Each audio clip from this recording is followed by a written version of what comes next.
जय हिंद साथियों। जिस तरह से देश में पिछले टाइम से घटनाक्रम हुआ और पूरा देश भारतीय सेना के साथ खड़ा रहा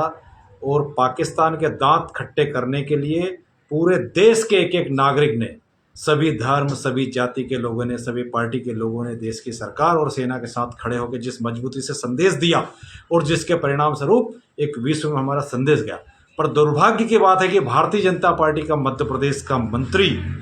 विजय शाह उस देश की बहादुर बेटी कर्नल सोफिया के लिए जिस तरह की टिप्पणी उनने की वो बर्दाश्त के काबिल नहीं है। और ये साबित करता है कि भारतीय जनता पार्टी का मूल चरित्र जो है सेना का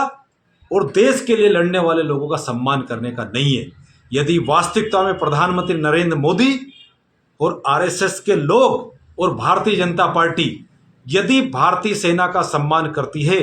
तो जिस कर्नल सोफिया के परिवार की 3 पीढ़ियां देशभक्ति में लगातार लगी है, उसके अपमान के ऊपर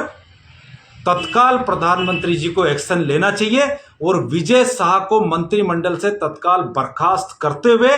पार्टी की सदस्यता से निष्कासित करते हुए और उनके खिलाफ आपराधिक प्रकरण दर्ज करना चाहिए। देश की सेना और देश की बेटी का अपमान ये देश किसी भी कीमत पे बर्दाश्त नहीं कर सकता।